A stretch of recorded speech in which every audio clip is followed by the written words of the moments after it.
नोरमा group, जो सोचता है वो करता है। आपके अपने सपनों का आशियाना। मैं जनता दल यूनाइटेड प्रदेश प्रवक्ता परिमल कुमार फेसबुक लाइव के माध्यम से सभी मीडियाकर्मी, सोशल नेटवर्किंग साइट एवं साथियों को जुड़ने के लिए आभार एवं धन्यवाद देता हूं। साथियों, आप जानते हैं कि इन दिनों हमारे आदरणीय नेता नीतीश कुमार प्रगति यात्रा पर हैं। उन्होंने कई बार यात्राएं की और अभी तक जितने भी यात्राएं की सभी के सकारात्मक प्रभाव पड़े। आखिर प्रगति यात्रा का आशय क्या है, यह महत्वपूर्ण मुद्दा है। देखिए, जिस समय हमारे आदरणीय नेता नीतीश कुमार 2005 में उनको सत्ता मिली, बिहार में लोगों को सेवा करने का अवसर मिला, उस समय बिहार जीरो लेवल पर भी नहीं, नेगेटिव लेवल पर था, माइनस की स्थिति में था। उनके समक्ष दो प्रकार की चुनौतियां थी। एक तो कि राजद के जंगल राज या आतंक राज के पूर्व की स्थिति को प्राप्त करना और साथ ही साथ आगे के विकास की रणनीति को प्रभावी रूप से क्रियान्वित करना। उन्होंने zero tolerance against crime, corruption and communalism के आधार पर बिहार के व्यवस्था को दुरुस्त किया। आप जानते ही हैं कि क्या स्थिति थी। लोग, पूरे समाज में अव्यवस्था, निराशा का दौर था। लोग आतंक राज को ही नियति मान चुके थे। उस स्थिति में हमारे आदरणीय नेता नीतीश कुमार जैसे यशस्वी, जैसे विजनरी लीडर ने बिहार का कमान थामा और उन्होंने व्यक्तिगत प्रयासों के द्वारा बिहार को समृद्ध, उन्नत, स्वस्थ और सुंदर बनाने का प्रयास किया। देखिए, किसी भी कार्यक्रम के लिए या क्षेत्र के लिए उन्नति महत्वपूर्ण होता है और उन्नति का प्रथम चरण विकास होता है। तो प्रारंभिक चरणों में उन्होंने विकास का कार्य किया, प्रत्येक क्षेत्र में विकास, चाहे वो महिला सशक्तिकरण का क्षेत्र हो या इंफ्रास्ट्रक्चर के क्षेत्र हो या किसानों के हित की बात हो या छात्र और युवाओं के हितों की बात हो, मैंने समग्र दलितों को सम्मान दिलाने की बात हो, सभी क्षेत्रों में उन्होंने विकास का काम किया। विकास एक ब्रॉड अवधारणा है और दूसरे चरण में उन्होंने प्रगति की बात की। देखिए, डेवलपमेंट या हम लोग उन्नति की जो बात करते हैं उसकी चार अवस्थाएं हैं: विकास, प्रगति, समृद्धि और हाईएस्ट लेवल ऑफ डेवलपमेंट, जिसको स्टेज ऑफ मास कंजम्पशन कहते हैं। तो एक्चुअली प्रगति यात्रा का आशय क्या है, ये समझें कि प्रगति यात्रा का आशय है कि सरकार ने जो कार्यक्रम प्रारंभ किया उसके किस सीमा तक क्रियान्वयन हो रहे हैं, साथ ही साथ उसकी समीक्षा करना, उसमें यदि कोई समस्या आती है तो त्वरित निष्पादन के लिए हमारे आदरणीय नेता नीतीश कुमार आदेश देते हैं और उस काम को पूरा करने के दिशा में महत्वपूर्ण कदम उठाए जाते हैं। साथ ही साथ आगे के विकास की रणनीति, मैंने actually the policy of sustainable development, sustainability जो टर्म है ये इकोनॉमिक टर्म है कि आगे के भविष्य के विकास का मार्ग प्रशस्त करें। इसके अलावा इको फ्रेंडली, तो जहां कहीं भी वो प्रगति यात्रा पर जाते हैं, अन्य जो फैक्टर्स है या सेक्टर्स है, सोशल सेक्टर हो, इकोनॉमिक सेक्टर हो या अन्य एग्रीकल्चर हो, इंडस्ट्री हो, ट्रांसपोर्ट एंड कम्युनिकेशन हो, आप जानते ही हैं कि उनके नेतृत्व में बिहार में सड़कों का जाल बिछ गया। तो प्रत्येक सेक्टर के विकास के साथ साथ जल जीवन हरियाली योजना जो महत्वपूर्ण, देखिए यह काम एक विजनरी लीडर ही कर सकते हैं। इन दिनों वैश्विक स्तर पर इन्वायरमेंटल डिग्रेडेशन एक महत्वपूर्ण समस्या है। तो हमारे नेता ने जो जल जीवन हरियाली योजना की शुरुआत की थी, जिसका परिणाम ये हुआ कि जैसे पूरे बिहार में हरियाली का दौर, पर्यावरण समस्याओं का समाधान हुआ, भूमिगत जल स्तर में सुधार हुआ। साथ ही साथ इस तरह के कार्यक्रमों की सराहना मैंने कई बार बतलाया है कि अंतर्राष्ट्रीय संस्था जो इन्वायरमेंटल ऑर्गेनाइजेशन है यूएनओ की, ऐसी संस्थाओं ने इसको सराहना की और अन्य राष्ट्रों को इसको अडॉप्ट करने के निर्देश दिए। तो एक्चुअली विजन ये है कि हम लोग प्रगति करें, और आप समझे कि हम लोग समेकित समावेशी विकास की बात करते हैं, तो प्रगति यात्रा से समावेशी विकास की प्रक्रिया और भी अधिक पुख्ता होगी। समावेशी का तात्पर्य है कि जो कार्यक्रम प्रारंभ किए गए, जो लोग उसके से लाभान्वित नहीं हो पाए, उनको उस योजना और कार्यक्रमों से जोड़ना। तो प्रगति यात्रा समावेशी विकास की प्रक्रियाओं को और भी प्रभावी बनाएगा, और मैं आशा करता हूं कि बिहार के सभी लोग, सभी जाति, सभी धर्म, सभी वर्ग और सभी क्षेत्रों के लोग के सर्वांगीण विकास सुनिश्चित होंगे और बिहार तीव्र गति से संपन्नता और समृद्धि की ओर अग्रसर होगा। तो एक्चुअली आप देखें कि जो अप्रोच है प्रत्येक सेक्टर में, जैसे मान लीजिए कि कृषि क्षेत्रों में 55 पैसे प्रति यूनिट किसानों को सिंचाई हेतु बिजली की आपूर्ति की जाती है, जिसने कभी जो कोई कल्पना नहीं कर सकता था। उसी तरह इंडस्ट्रियल सेक्टर के क्षेत्र में, जैसे भौगोलिक दशा जो बिहार की है वो प्लेन है, मैदानी है, यहाँ एग्रीकल्चर की प्रचुर संभावना है, लेकिन इसके बावजूद हमारे आदरणीय नेता नीतीश कुमार ने अपने विजन के द्वारा इंडस्ट्रियल सेक्टर का विकास किया। और आप समझें कि ग्रामीण क्षेत्रों में कुटीर उद्योग, स्मॉल स्केल इंडस्ट्री को स्थापित करने को प्रोत्साहन हेतु उन्होंने काफी सस्ते दरों पर बिजली की आपूर्ति सुनिश्चित करवाया, जिसका परिणाम है कि हमारी माताएं, बहनें, युवा, छात्र जो भी हैं, जो ग्रामीण क्षेत्र में भी है, वहां भी वो बिहार सरकार ने स्टार्टअप नीति तैयार की और उसके आधार पर वो क्रियान्वित कर रही है, जिससे बड़े पैमाने पर रोजगार के अवसर उपलब्ध हो रहे हैं। तो हमारे आदरणीय नेता मात्र विकास नहीं करते, पूरे जो आप उनके जो शासन अवधि को अभी तक आप देखें, उन्होंने जो माहौल उत्पन्न किया, देखिए किसी भी क्षेत्र के विकास के लिए एक मेंटल रिवोल्यूशन की आवश्यकता है। तो उन्होंने जो उनकी जो सामाजिक न्याय की अवधारणा है, तो उसको आधार मानकर उन्होंने ऐसे वातावरण तैयार किए, शैक्षणिक स्तरों में सुधार, शिक्षा का बेहतर माहौल, स्वास्थ्य सुविधाओं में बढ़ोतरी, इन सड़कों का जाल बिछाने, जिसको लाइफलाइन ऑफ इकोनॉमी कहते हैं, और सभी क्षेत्रों के समग्र विकास सुनिश्चित करने का जो बीड़ा उठाया, उसकी सफलता दृष्टिगोचर हो रही है। और बड़े पैमाने पर आप समझें कि वो बिहार वह राज्य था जहां 2005 के पूर्व बड़े पैमाने पर पलायन होते थे।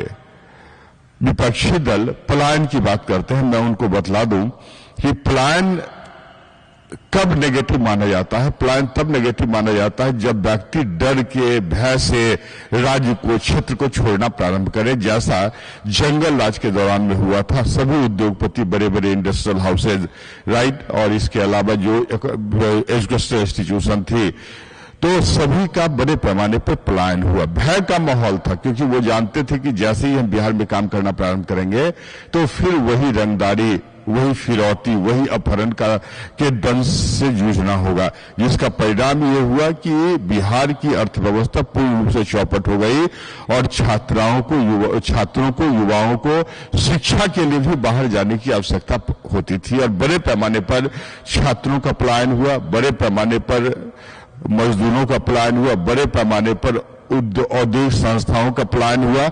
मतलब overall RJD governance made Bihar the centre of injustice. तो यही स्थिति थी जब, लेकिन हमारे आदरणीय नेता नीतीश कुमार ने जब सत्ता संभाला तो इस तरह के माहौल उत्पन्न हुए कि एक विश्वास उत्पन्न हुआ कि हमारे आदरणीय नेता नीतीश कुमार यदि सत्ता में हैं तो विकास सुनिश्चित है, सभी को सम्मान सुनिश्चित है, सभी की सुरक्षा सुनिश्चित है और सभी के विकास सुनिश्चित है। देखिए, जब भी हमारे आदरणीय नेता कभी जाते हैं तो उनके जो स्टेटमेंट होते हैं या जो वो संबोधन करते हैं, उसमें अधिकांश संबोधन वो किसी के क्रिटिसिज्म नहीं करते, वो विकास के कार्यों की बात करते हैं। उसका आशय ये होता है कि आप जाने, बिहार के लोग जाने और उसका अधिक से अधिक लाभ उठाएं। तो किसी भी क्षेत्र में उनकी जो विजन है ना, वो अलग तरह की है। देखिए, उदाहरण के लिए मैं बतला दूं कि हमारे आदरणीय नेता नीतीश कुमार गांधीवाद पर विश्वास करते, वो सच्चे गांधीवादी हैं और उन्होंने बहुत बड़ा काम किया मेंटल रिवॉल्यूशन। हम लोग उनको देखिए, जब कोई राजनेता अभिभावक की भूमिका निभाना प्रारंभ करता है तो उस राज्य का विकास सुनिश्चित है।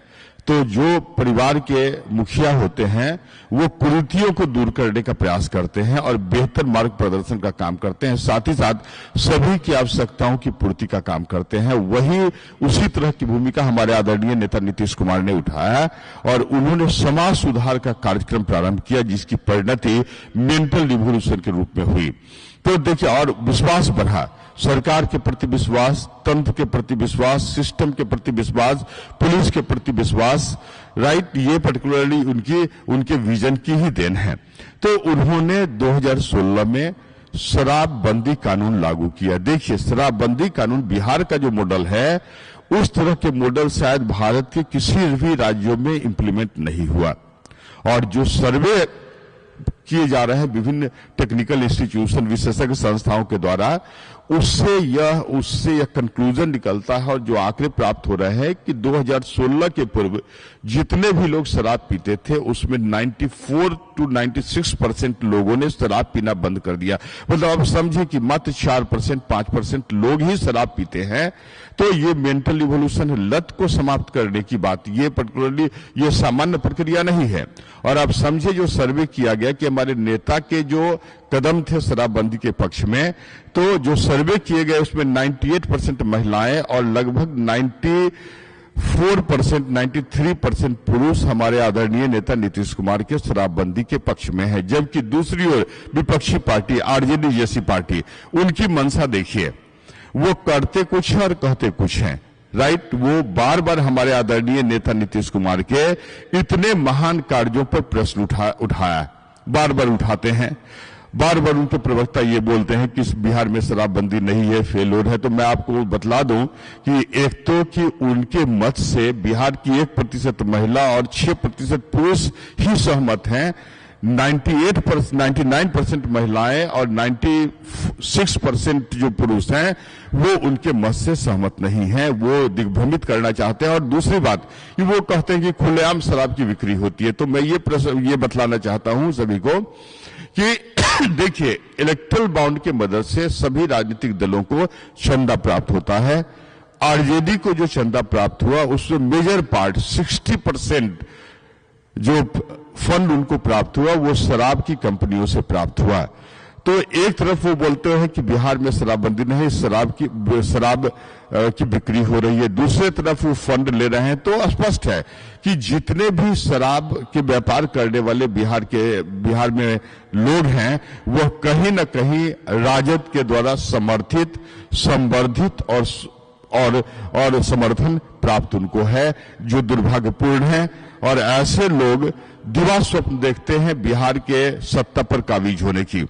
देखिए, ब्राजील में एक स्थान है जिसका नाम है ग्रान चाको, उसका मतलब होता है बेहतर चारागाह। तो लालू प्रसाद यादव जी बिहार वासियों को अपनी जागीर समझते हैं और अपने परिवार के आर्थिक और राजनीतिक सशक्तिकरण के लिए बिहार को टारगेट करते हैं। अब समझिए, उस अवधि को भी देखा है जिसमें वो एक मुख्यमंत्री के द्वारा सेक्रेटरिएट को शौचालय कहा जाता था। ये दुर्भाग्य रहा बिहार का, जिससे बिहार की छवि समाप्त हुई।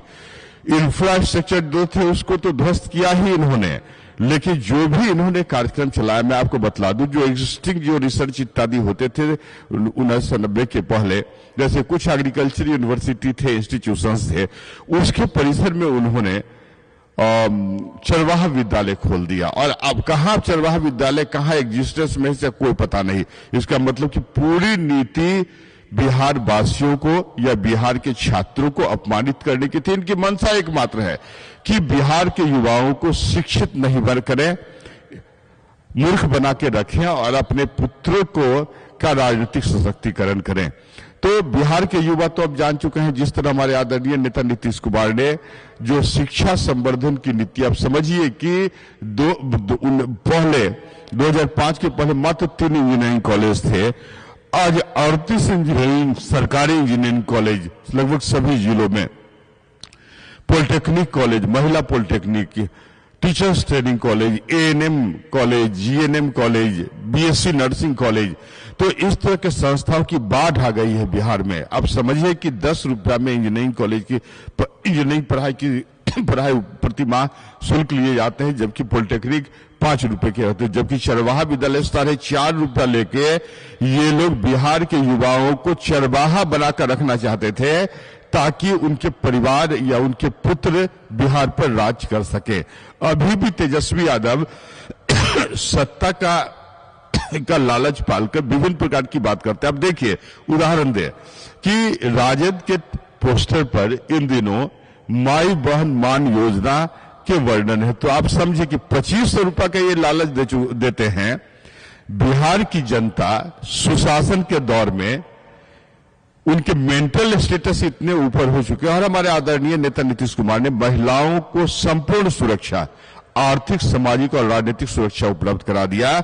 आज प्रत्येक कार्यालय में आप जाइए तो महिलाएं बढ़ चढ़ करके उच्च पदों पर विराजमान हैं।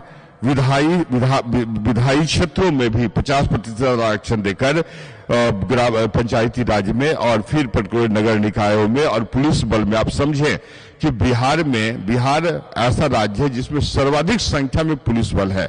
तो ये जब जो महिला आज समाज को एक दिशा दे रही है, जो महिला आज समाज को सुरक्षा प्रदान कर रही है, गौरवान्वित हो रही है हमारे आदरणीय नेता नीतीश कुमार के द्वारा किए गए कार्यों के परिणाम स्वरूप। प्रत्येक ग्रामीण क्षेत्रों में जीविका दीदी का प्रदर्शन इतना शानदार है, प्रत्येक हॉस्पिटल में या विभिन्न कार्यालयों में जीविका दीदी रसोई की स्थापना की गई है। तो बिहार की मां और बहनें इनके 2500 के लालच में आने वाले नहीं हैं, ये मूर्ख हैं, ये राजनीतिक रूप से पूर्ण रूप से मूर्ख हैं। ये अभी भी समझते हैं, बेसिकली ये लालटेन युग के बाहर निकल ही नहीं पाए हैं, तो वह अभी भी उसी जंगल राज के खुमार में है। अरे बिहार के लोग मेहनती हैं, सशक्त हैं, और वो इस खैरात पर पलने वाले नहीं हैं। तो तेजस्वी जी को यह जानकारी होनी चाहिए, यह समझ होनी चाहिए कि जिस तरह हमारे आदरणीय नेता नीतीश कुमार ने शैक्षणिक बदलाव किया, मेंटल रिवॉल्यूशन किया, इस तरह के झांसे में आने वाले कोई नहीं है। और ये झूठ बोलने वाली पार्टी है, आरजेडी जो है वो झूठ बोलने वाली पार्टी है। देखिए, हमारे आदरणीय नीतीश कुमार सच्चे समाजवादी हैं, जबकि लालू प्रसाद यादव सच्चे परिवारवादी। हमारे नेता की मंशा, हमारे नेता संपूर्ण बिहार को अपना परिवार मानते हैं, जबकि लालू यादव अपने 12 सदस्यीय जो परिवार है, उनका इंडिविजुअल न्यूक्लियर फैमिली है, उसी को परिवार मानते हैं, उसी के सशक्तिकरण के लिए वो लगातार प्रयासरत हैं। अब समझें कि सिंगापुर से अपनी पुत्री को बुलाते हैं और ये बोलते हैं कि सामाजिक न्याय और महिलाओं के सम्मान के बाद इन्होंने जो रिजर्वेशन पॉलिसी है, जो 33% रिजर्वेशन देने की भी बात जो चल रही है, और हम लोग तो पर्टिकुलरली बड़े पैमाने पर महिलाओं को सुरक्षा संवर्धन इस प्रकार देते हैं कि अब महिलाएं समाज को एक दिशा देने की स्थिति में पहुंच चुकी हैं। तो उस स्थिति में ये 2500 का लालच, बिहार की मां और बेटियां लालची है। तेजस्वी जी को यह समझना चाहिए। और ये मुंगेरी लाल के जो हसीन सपने, तेजस्वी जी को तो मुंगेरी लाल, आधुनिक मुंगेरी लाल कहा जाना चाहिए। तो प्रत्येक क्षेत्र में आप देखिए शराबबंदी कितना शानदार प्रदर्शन की स्थिति में है। जो छुटमुट घटनाएं होती है उसमें मैंने तो जो वर्णन किया उससे स्पष्ट ऐसा प्रतीत होता है कि वह आरजेडी समर्थित है। संपूर्ण क्षेत्रों में न्याय व्यवस्था, सभी का सम्मान, धार्मिक सद्भाव, जातीय सद्भावना, भाईचारा का प्रोत्साहन करना, यह सुशासन काल में ही संभव हो सकता है। दूसरी बात कि बार बार विपक्ष हमारे कुछ उच्च अधिकारियों के बारे में प्रश्न उठाता है, तो मैं स्पष्ट कर दूं कि जो सरकार की जो सिस्टम है, जो व्यवस्था है, जिसको गवर्नेंस कहते हैं, उसमें तीन विंग है, एक लाइन एजेंसी, दूसरी स्टाफ एजेंसी और third auxiliary agency. Line agency मुख्य काम करती है शिक्षा उपलब्ध कराना, पुलिसिंग का काम, स्वास्थ्य व्यवस्था उपलब्ध कराना। स्टाफ एजेंसी का काम है कि एडवाइजरी भूमिका अदा करना और ऑक्सिलियरी एजेंसी हाउसकीपिंग फंक्शन करती है। तो देखिए, आदरणीय नेता और सचिवालय जो है या सचिवालय के पदाधिकारी वो स्टाफ एजेंसी का काम करते हैं, वो महत्वपूर्ण एडवाइस भी देते हैं और सरकार के द्वारा लिए गए फैसले का प्रभावी क्रियान्वयन भी करते हैं और प्रभावी क्रियान्वयन से सभी लोगों को लाभ प्राप्त होता है। तो दूसरी ओर राजस्व शासन के दौरान जो स्टाफ एजेंसी का काम गुंडे मवाली करते थे, क्रिमिनल करते थे, साधु यादव जी, सुभाष यादव जी और इस तरह के कई दबंग चेहरे, राइट, जिसको देखकर महिलाओं और बहनों का रूह कांप जाता था। तो इनकी जो प्रक्रिया है, इनके एडवाइस लेने की जो प्रक्रिया थी वो विचित्र थी, वो सब समाज से मेल नहीं खाती थी। तो हमारे आदरणीय नेता ने उस सिस्टम को बहाल करने का प्रयास किया, जिस पर ये विपक्षी दल बार बार प्रश्न उठाते हैं। अब देखिए, कल हमारे आदरणीय नेता नीतीश कुमार पूर्णिया जिले के दौरे पर है, वहां प्रगति यात्रा प्रारंभ होगी। तो मैं बतला दूं कि पूर्णिया में इंजीनियरिंग कॉलेज खोले गए हैं, जिससे पूर्णिया के छात्रों को बेहतर इंजीनियरिंग तकनीकी प्रशिक्षण प्रदान किया जा रहा है। वहां पॉलिटेक्निक कॉलेज है, मेडिकल कॉलेज है, वहां टीचर्स ट्रेनिंग कॉलेज है, आप जानते ही हैं। इसके अलावा देखिए विजन कितना महत्वपूर्ण था। कोसी क्षेत्र, पूर्णिया कोसी एरिया में आता है और कोसी क्षेत्र जो है, Kosi is refer to sorrow of Bihar, right, वो अंतर्राष्ट्रीय नदी है। मतलब एक्चुअली कोसी में आने वाले बाढ़ के लिए बेसिकली नेपाल भी रिस्पॉन्सिबल होता है, क्योंकि वो पर्टिकुलरली जल जब छोड़ता है, रिलीज करता है, तो उससे बिहार के कोसी क्षेत्रों में बाढ़ की भूमिका उत्पन्न होती है और this is natural calamity basically. तो हमारे आदरणीय नेता ने आपदा को संभावना में परिवर्तित करने का प्रयास किया। एक तो कि बाढ़ की विभीषिका को कम करने के लिए आप जानते ही हैं कि कोसी मेची प्रोजेक्ट, राइट, जो लिंकिंग ऑफ रिवर का एक पार्ट है, उसको प्रभावी रूप से क्रियान्वित किए जा रहे हैं। इसके अलावा एनर्जी रिसोर्सेज के लिए की मैं बात करूं तो हमारे आदरणीय नेता ने पूर्णिया में इथानॉल प्लांट की स्थापना की, जिसमें वहां के 50,000 युवाओं को रोजगार मिलने की संभावना है। दूसरी बात कि आखिर उसका विजन क्या है, तो जो फॉसिल फ्यूल है उसके बेहतर ऑल्टरनेटिव के रूप में इथानॉल का प्रयोग होता है, वो इको फ्रेंडली भी है। तो पर्यावरण ये इको फ्रेंडली कंपोनेंट है।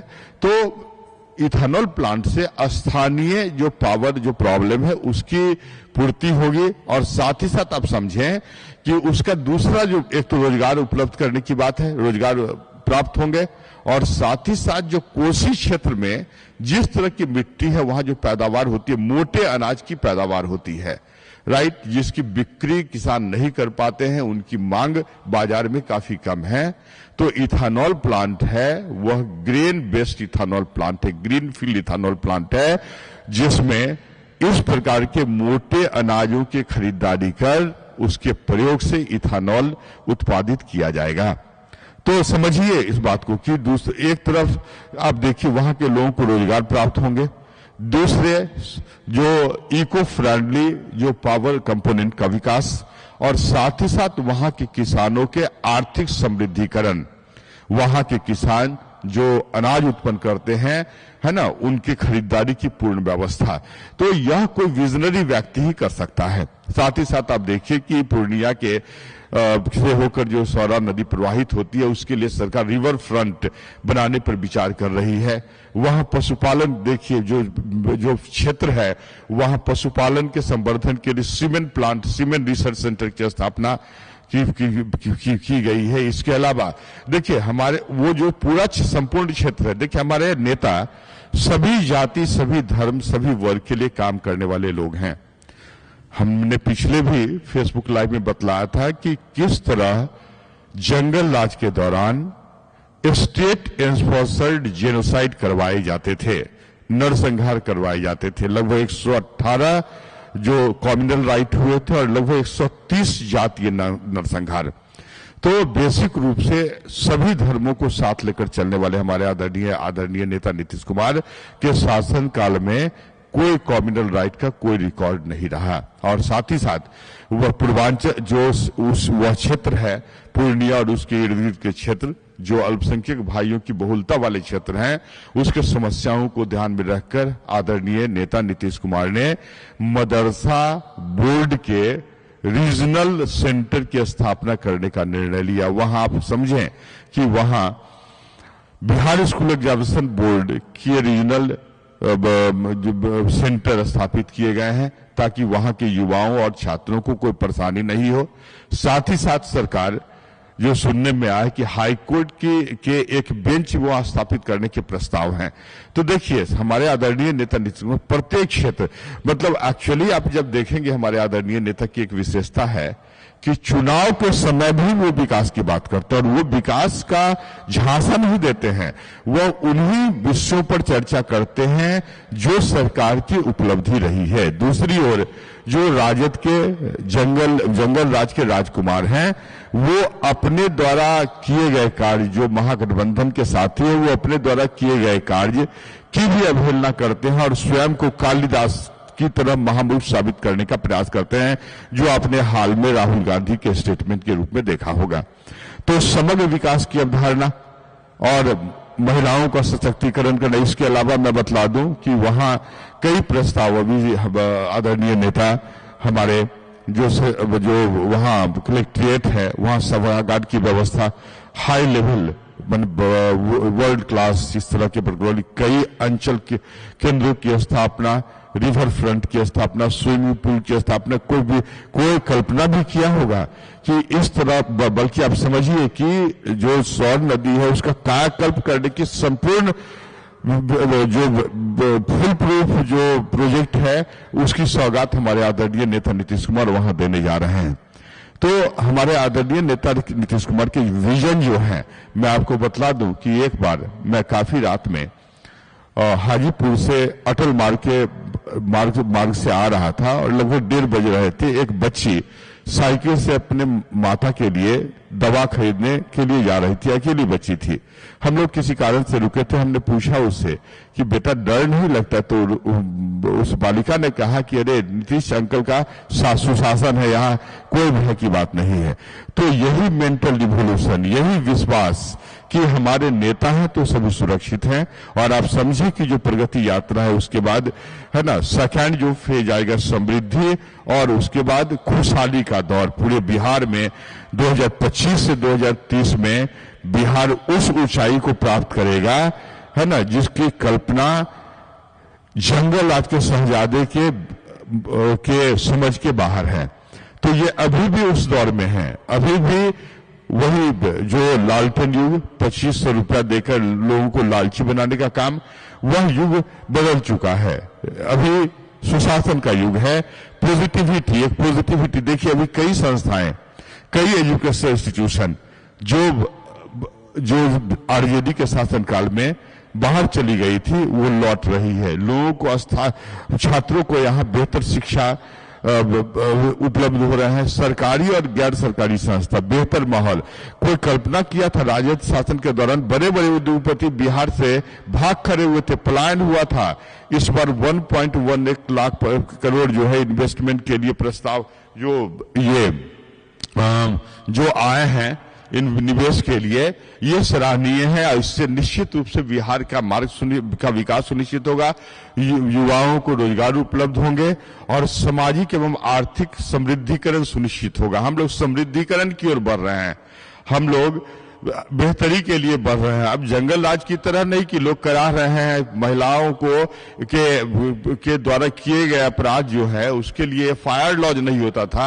आज देखिए सरकार ने कितना पुख्ता अरेंजमेंट किया, महिला थाना की स्थापना, SC ST के लिए थाना की स्थापना, और वहां हमारी बेटियां, हमारी बहनें, सभी महिला और सभी वर्ग के लोगों को सुरक्षा प्रदान के लिए कृत संकल्प है।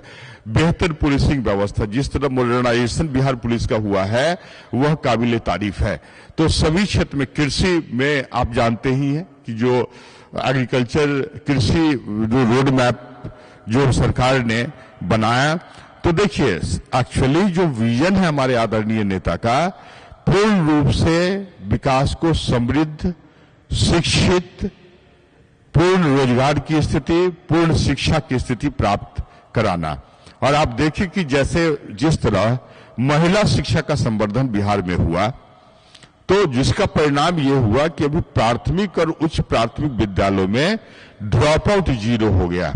तो यही स्थिति हमारे आदरणीय नेता नीतीश कुमार के विजन का है और हमारे आदरणीय नेता के नीतीश कुमार के नेतृत्व में बिहार 2025 से 2030 के बीच नई ऊंचाइयों को छुएगा। तो निश्चित होकर हम लोग गौरवान्वित महसूस करते हैं as a citizen of Bihar भी, बिहार के वासी होने के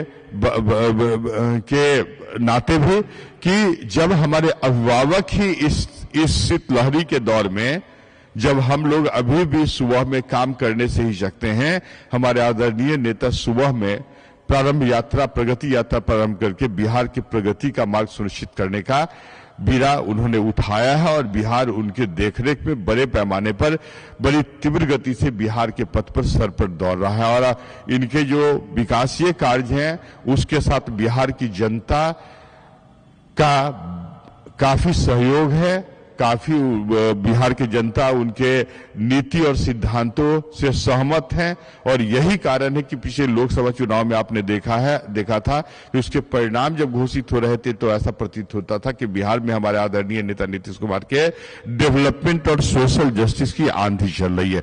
तो बिहार में विकास का अंदर करंट है, मूक क्रांति।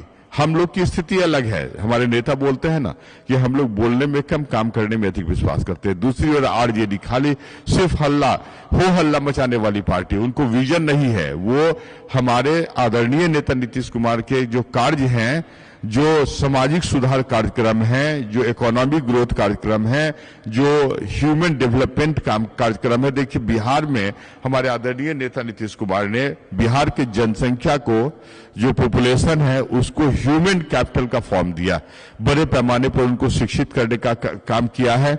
और आपको बतला दें कि बिहार में सभी छात्रों के लिए खुशखबरी की बात है कि बिहार में कौशल विकास विश्वविद्यालय की स्थापना की जा रही है, जिससे बड़े पैमाने पर वोकेशनल ट्रेनिंग प्राप्त होंगे और युवाओं को एश्योर्ड रोजगार प्राप्त होगा। आपको पता ही है कि हमारे आदरणीय नेता नीतीश कुमार ने बालिका उत्थान योजना प्रारंभ किया था। 50,000 प्रत्येक बालिकाओं को मिल रहा है। आप समझिए, तो ऐसी स्थिति में जिस तरह, मतलब आप देखिए कि इंटर लेवल पर, 10th लेवल पर, फिर बीपीएससी जब महिलाएं कंपीट करती हैं, उसकी प्रारंभिक परीक्षा तो 50,000 और यूपीएससी कंपीट करती है तो 1 लाख रुपए दिए जाते हैं। तो ऐसी स्थिति में बिहार की बेटियां और महिलाएं 2500 रुपए के लालच में आ सकती हैं क्या? तो ये उनके विजन, ये मूर्खतापूर्ण स्टेटमेंट और मूर्खतापूर्ण आशा बिहार के जनता से तेजस्वी जी करना छोड़ें। बिहार की जनता सुशासन की आदी हो चुकी है और इसी सुशासन के माहौल में अपने बेहतरी की कामना करती है और हमारे आदरणीय नेता नीतीश कुमार के हाथों को मजबूत करने का काम करती है। धन्यवाद। आपके सपनों को हमने सजाया है, ई होम्स पैनोरमा को हमने बनाया है। ई होम्स मेरा एक सपना था जिसपे मैं पिछले 4 साल से काम कर रहा था। हमने जो बनाया है वो सबने है माना। ई होम्स पैनोरमा में हो आपका भी आशियाना। और फाइनली हमने 2021 में इस प्रोजेक्ट को लॉन्च किया। बहुत लोग अप्रिशिएट कर रहे हैं कि पूर्णिया जैसे शहर में, बिहार के, एक तो बिहार की बात करें उसमें भी पूर्णिया जैसे छोटे जगह में इस तरह का लाइफस्टाइल देना, ये सुन के हम लोगों को बहुत अच्छा लगता है। ई होम्स में हमने कुछ और भी किया है, जैसे हम जिस जगह में रह रहे हैं हमारे फैमिली सिक्योर हो, उनको सिक्योरिटी का ध्यान में रखा है। आपकी सुविधा और सुरक्षा आपके लिए खास है, ये आपका विश्वास है। इसमें आर्टिफिशियल इंटेलिजेंस का 7 लेयर सिक्योरिटी का हमने इस्तेमाल किया है। लस ग्रीन कैंपस को बनाया है। यदि हमारा बाउंड्री वाल है तो वो वर्टिकल गार्डन है।